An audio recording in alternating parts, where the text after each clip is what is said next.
Well, hello there. Pull up a chair, won't you? Get comfortable. You hear that rain? It's been coming down like this all week out here, washing the world clean, or maybe just revealing the grit underneath. Ever hear that sound an old house makes when it settles? It's not just a creak, not really. It's a breath, a sigh. Sometimes, late at night, when the world outside has hushed its wild clamor, it sounds almost like a whisper, like it's trying to tell you something, you know? Something it's been holding on to for a very, very long time. My name's Ilara, and I've got a story for you. Not the kind you tell around a roaring campfire, all boisterous and jump scare loud. No, this one's more insidious. It creeps, it whispers, it sinks into your bones like the cold damp of these woods, and it stays there. You ever feel like you're being watched even when you're utterly, completely alone? That feeling, that prickle on the back of your neck, that's where my story begins. Deep in the Whisper Wind Woods, at a place called the Sentinel's Roost. It was supposed to be my sanctuary. A month-long escape from the city's concrete snarl, a chance to really see again, to capture the raw, untamed heart of nature with my camera. I'm a landscape photographer, you see. My art thrives on solitude, on the kind of quiet you can only find when you're miles from anywhere, where the only lights are the stars and the only sounds are the wind and the wild things. I found the place through an old, faded ad tacked to a corkboard in the general store of Blackwood Creek, a blink-and-you'll-miss-it kind of town, nestled like a forgotten tooth in the jaw of the Appalachians. The ad just said, "Remote timber cabin for rent, long-term available. The Sentinel's Roost. Inquire within." No price, no fancy pictures, just those simple, almost stark words. Mr. Abernathy, the store owner, a man whose face looked like a road map of every hard year he'd lived, had just grunted when I asked about it. His eyes, though, faded blue like old denim, had held a flicker of something I couldn't quite place. A warning? Or just the weariness of an old man who'd seen too much of life's peculiar turns? "Cell service don't reach out that far, miss," he'd said, his voice raspy like dry leaves. "Never has.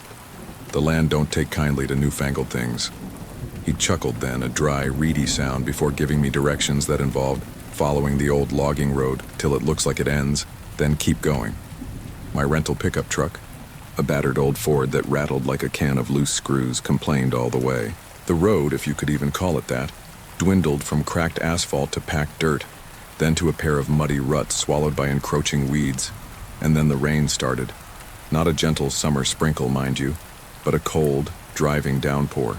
It came in sheets, hammering the tin roof of the truck, turning the clay track into a slick, ruddy mess. The wipers fought a losing battle, smearing the windshield into an impressionistic blur of greens and grays. The world outside the cab felt less like a landscape and more like a vast formless shadow. The GPS had given up the ghost a good 20 miles back, fading into a blank screen with a forlorn ping. No signal. It had mocked, just before dying. So, I relied on Mr. Abernathy's cryptic guidance and my own, usually reliable sense of direction. But out here, in this deepening gloom, direction felt less like a compass point and more like a prayer. And then I saw it. Or rather, a dark, hulking silhouette against the backdrop of an even darker forest, framed by the skeletal branches of ancient oaks that clawed at the slate-gray sky.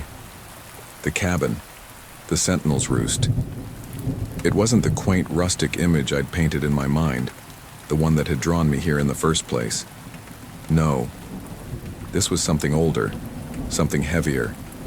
The timber, once a warm, welcoming brown, had weathered to a deep, bruised purple gray, almost indistinguishable from the twilight shadows that already embraced it.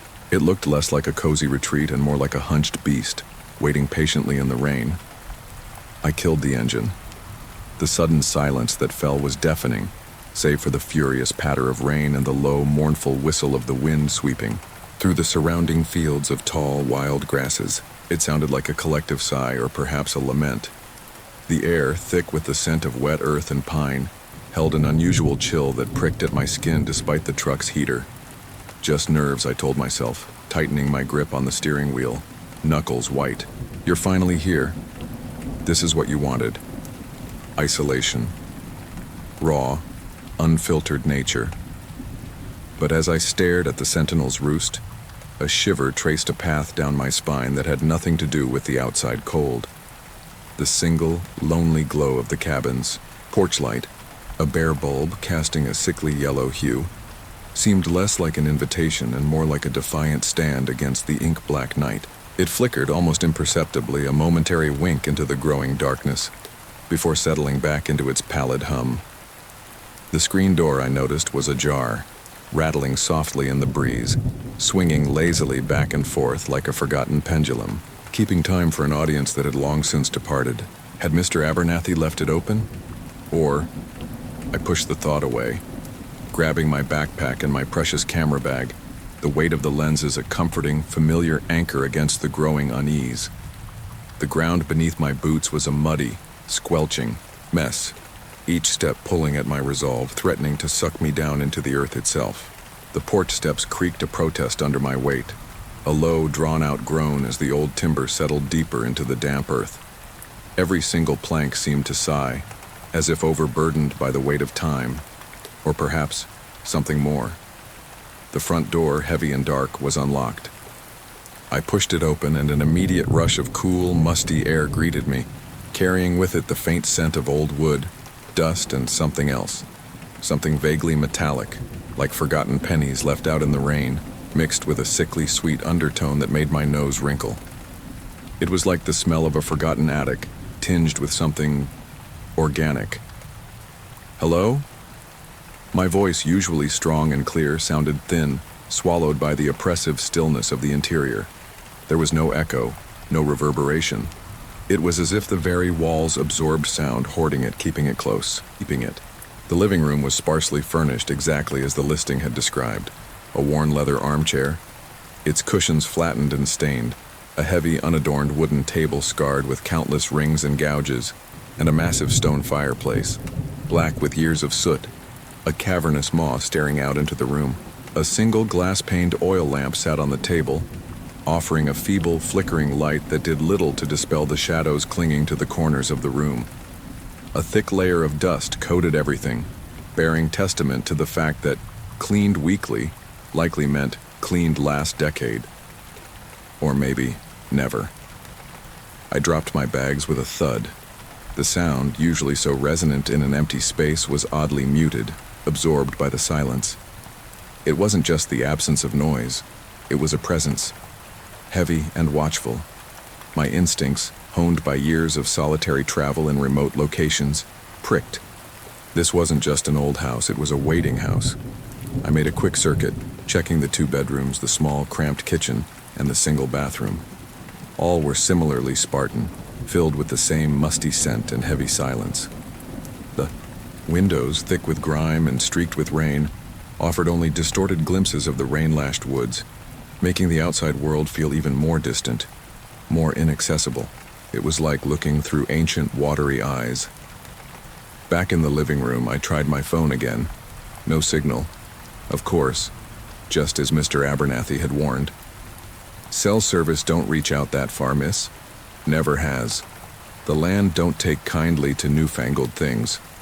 He chuckled then, a dry, reedy sound, but something in his faded eyes had held a glint I couldn't quite decipher. A warning? Or just the weariness of an old man who'd seen too much of life's peculiar turns?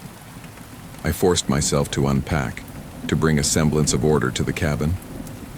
I organized my camera gear in one bedroom, my clothes in another, trying to make the space feel like my own, to push back against the cabin's pervasive sense of otherness. As the last vestiges of daylight faded outside, swallowed whole by the storm, I lit the oil lamp, its flame dancing nervously in the thick air, casting long, wavering shadows that seemed to stretch and contort into vaguely unsettling shapes. The steady drumming of rain against the roof intensified, accompanied by the wind's low growl, rattling the window panes like impatient spirits. It was a symphony of desolation. Later, huddled in the worn leather armchair, trying to read by the dim lamplight the only sounds the rain and the nervous flutter of my own heart, I heard it. A soft thump. It came from upstairs. But the cabin, as far as I could tell, only had one level. A single story. My heart gave a sudden, hard jerk against my ribs. A panicked bird trapped in its cage. Old house settling, I told myself, trying to rationalize it away, trying to channel the calm, logical part of my brain. Just the timber expanding, contracting with the damp, the wind. But the sound was too distinct, too deliberate, like something heavy being set down. Or perhaps something falling. Then a faint creak, followed by another. A rhythmic sound, almost like footsteps, slow, methodical, moving directly above where I sat. My breath hitched in my throat. I wasn't imagining things. This was real. Every hair on my arms stood on end. My skin prickled with a cold dread. Hello? My voice was barely a whisper, swallowed by the hungry silence. Is anyone there? Only the rain answered. A furious drumming that seemed to mock me, punctuated by the sharp crack of a distant tree branch breaking under the weight of the storm. The footsteps stopped. The silence returned, thicker, more oppressive than before. But now, amidst the rain's steady drone, I could hear something else. A faint scratching. A dry, insistent sound, like nails on wood, coming from inside the walls. I gripped the arms of the armchair, my knuckles white, my fingers digging into the worn leather as if to anchor myself to something solid, something real. My photographer's imagination, I'd always joked, was my greatest tool. Now it felt like my greatest tormentor. What if Mr. Abernathy's glint wasn't just weariness? What if this cabin wasn't empty after all? What if it had occupants? What if they didn't appreciate a visitor? Sleep that night was a fractured landscape of shadows and whispers. I left the oil lamp burning, its feeble glow a small, defiant circle against the encroaching darkness. Every creak of the old timber, every gust of wind rattling the window panes, had me sitting bolt upright, my heart hammering against my ribs. I heard the scratching again from different walls this time, a slow, methodical rasp that sounded like something trying to get out. Or maybe, trying to get in. By morning, the rain had eased to a drizzle, and the light, though still watery and gray, brought a measure of rational thought back into the cabin. I felt foolish, a city dweller letting her nerves get the better of her in the wild. It was just an old house, I told myself, making old house noises. The metallic, sickly sweet smell seemed to have dissipated, replaced by the cleaner scent of wet earth and pine. I made myself strong coffee, the cheap instant kind, and forced down a granola bar. My photography project, the whole reason I was, here was my anchor. I spent the morning setting up my gear, cleaning lenses, organizing batteries and memory cards. I needed to get out, to do something, to shake off the oppressive stillness that clung to the cabin like a shroud. But as the day wore on, small things, persistent and unnerving, kept pulling me out of my creative flow. I'd swear I'd left, a window propped open for fresh air, only to find it latched tightly shut. A book I'd placed on the table, a collection of local folklore I'd picked up in Blackwood Creek, lay on the floor, its pages splayed open, as if someone had flung it down in a fit of pique. And always, always there was that subtle, unshakable feeling of being watched, not by a person, but by something more pervasive, more elemental. Like the very walls had eyes, like the wood itself held a gaze. By mid-afternoon, the feeling of wrongness had intensified, morphing from a subtle unease into a gnawing certainty. I couldn't focus. My hand trembled as I tried to sketch a composition. This wasn't just my imagination running wild. Something was very, very wrong here. I decided to do a thorough search of the cabin. Not just a cursory glance, but a proper, systematic investigation, if only to put my mind at ease, to find the source of these noises, to prove to myself that it was just an old house and nothing more. I started on the main floor, checking behind furniture, peering into closets, even tapping on walls. Nothing. Then I moved to the kitchen, where a small, narrow pantry led down to what the ad had vaguely called storage space. I swept my flashlight across the room, its beam cutting through the gloom like a knife. The air grew colder down here, heavy with the scent of damp earth and something else. That metallic, sickly sweet odor, stronger now, almost cloying. Cobwebs, thick and glistening, clung to every surface, swaying gently in the disturbed air. It was a dank, cobweb-filled space that sent shivers down my spine, a place that felt forgotten, deliberately shunned.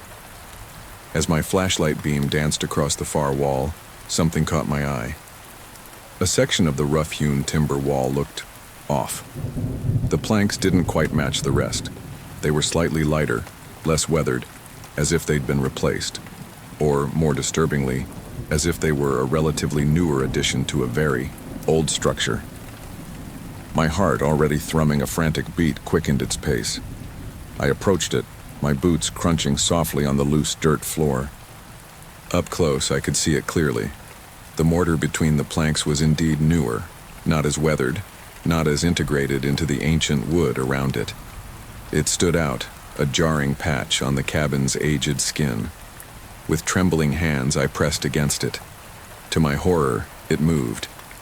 Not much, just a fraction of an inch, a subtle, almost imperceptible give, but enough. Enough to confirm my growing fear. I stumbled back, my mind reeling, a torrent of frantic questions rushing through me. What was behind that wall? And more, importantly, who had sealed it up, and why? What kind of secret was so terrible it needed to be hidden like this, in the very bowels of an already forgotten place? I raced back upstairs, my thoughts a jumble of terror and curiosity. My rational mind screamed at me, call the police, tell someone.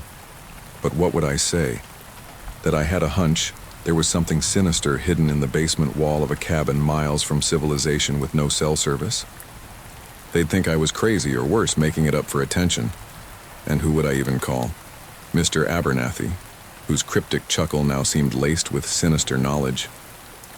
As evening fell, painting the sky in ominous shades of bruised purple and blood orange, I paced the living room, a prisoner of my own racing thoughts debating my next move. The cabin felt different now, no longer just a source of unease, but an active participant in my growing dread. It was no longer waiting. It was watching. That's when I heard it again, the footsteps. But this time, they weren't coming from below. They were coming from the attic. And I hadn't even known this single-story cabin had an attic. My blood ran cold. Run! Every instinct screamed. Get in the truck, drive as far away from this place as possible. Don't look back. But something held me back. A desperate, almost reckless need to know. To understand what was happening in this house, in my supposedly peaceful retreat. My photographer's eye, the one that sought out hidden truths in landscapes, now fixated on this most terrifying of mysteries. With shaking hands, I grabbed a heavy, antique cast-iron poker from beside the fireplace. Not a candlestick, this thing had real weight, real menace. It was cold and unforgiving in my grasp, a meager weapon against an unknown horror. I made my way to a narrow, almost invisible wooden hatch in the ceiling of the small hallway, just outside the bathroom door.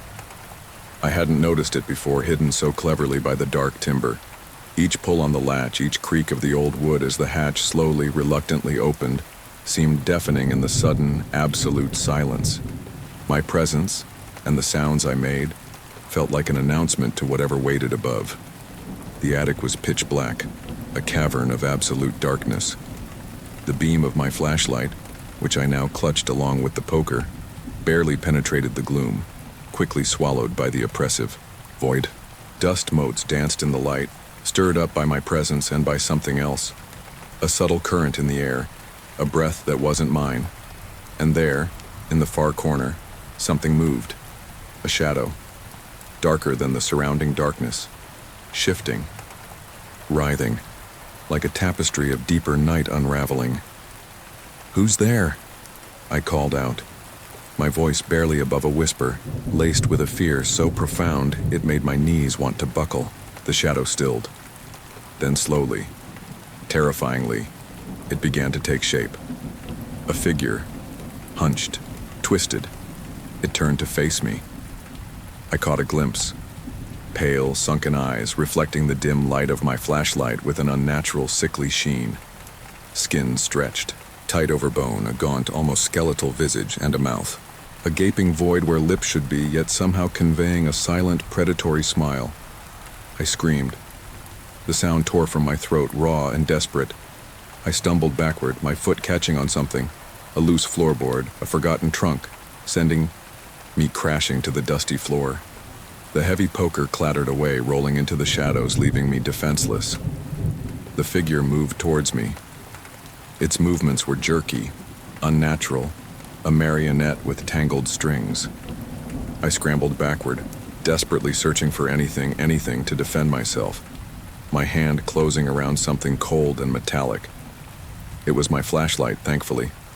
I swung it up, the beam catching the figure full in the face. What I saw, then in that sudden stark illumination, made my blood run cold. It wasn't a person. Not anymore. Its face was a grotesque mask of decay, skin mottled and peeling, clinging to the bone like ancient parchment. But its eyes were alive, filled with a hunger, a primal, ancient craving that turned my insides to ice, a hunger that seemed to pierce through my very soul. "You shouldn't be here," it rasped, its voice like sandpaper on stone, dry and ancient, as if unused for centuries. It resonated not just in my ears, but in my chest, a deep, unsettling vibration. I couldn't move, couldn't breathe. My lungs felt paralyzed, my limbs heavy, unresponsive. This couldn't be real. It had to be a nightmare. A hallucination brought on by stress and lack of sleep. A trick of the mind. The creature took another step forward, its joints cracking with each movement, a horrifying symphony of desiccated bone and sinew. "This is our home," it hissed, its voice imbued with a possessive malice that pierced through my terror. "You're not welcome here. Our home." The words echoed in my mind, a chilling pronouncement that shattered any last illusion of my sanity. And suddenly, horribly, I understood. The walled-up section in the basement, the constant feeling of being watched. This thing, whatever it was, wasn't alone. It was merely the vanguard. As if in response to my realization, to the dawning horror in my eyes, I heard more movement from the deeper shadows of the attic. From behind the piles of forgotten boxes and ancient, dust-shrouded furniture, more figures emerged. Each one as twisted and decayed as the first, their pale, sunken eyes fixed on me with that same bottomless hunger. They were not separate entities, not truly. They were extensions, aspects, parts of the same malevolent whole. I found my voice then. A scream, tearing from my throat, raw and primal, fueled by pure, unadulterated terror. I scrambled to my feet, blind with panic, stumbling down the attic stairs and through the cabin. Behind me I could hear them, the shuffle of desiccated feet, the rasp of labored breathing, the low, guttural hisses. They were following, hunting me. Through the house that was supposed to be my sanctuary, my refuge from the world. I reached the front door, yanking at the handle with desperate force. It wouldn't budge. Locked. When had it locked? I fumbled with the deadbolt, my fingers clumsy with fear, slick with sweat. They were getting closer. I could feel their cold, stale breath on the back of my neck, hear their nails scraping against the walls, a dry, insistent sound that grated on my very soul. Finally, mercifully, the lock gave way with a sharp, metallic click. I burst out into the cool, drizzling night air, not daring to look back as I ran blindly towards the rental truck. The engine roared to life with a desperate, hopeful cough, and I slammed the gear into reverse, peeling out of the gravel. Driveway, stones sprang behind me like angry bullets. In my rearview mirror, as I sped down the muddy track, I caught one last glimpse of the sentinel's roost. Figures. They stood in every window. Their pale, gaunt faces, their sunken eyes watched me flee. Not with anger, but with an unsettling, patient hunger. As if they knew, even then, that this wasn't the end. As if they knew, with the certainty of ancient things, that this was merely a temporary reprieve. I drove through the night, the battered truck rattling and swaying, its headlights cutting through the inky blackness.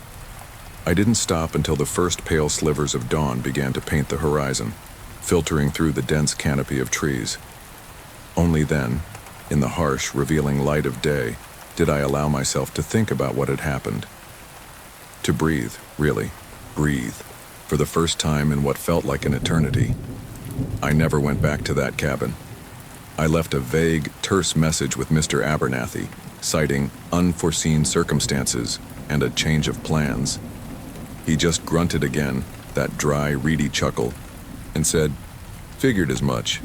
That place ain't for everyone, miss, especially not for those who can see." His words, once an idle curiosity, now burned into my memory. A chilling confirmation. Sometimes late at night, when the city is quietest, when the rain taps against my apartment window like a ghostly finger, I still hear those sounds. The rhythmic thump from an unseen upstairs. The scratching, always the scratching from inside the walls. And I feel those eyes, watching me, from the shadows. And I wonder, with a chill that goes bone deep, if maybe I didn't truly escape after all. If maybe, somehow I brought a piece of that cabin's ancient, malevolent horror home with me. Because in those moments, suspended between sleep and waking when the world outside holds its breath, I swear I can still hear a voice. Low, raspy, hungry, and all too familiar. A whisper that curls around the edges of my sanity. A question that lingers long after the echoes of the rain have faded. You're not welcome here, are you? Truly? Thank you for listening tonight. Sweet dreams.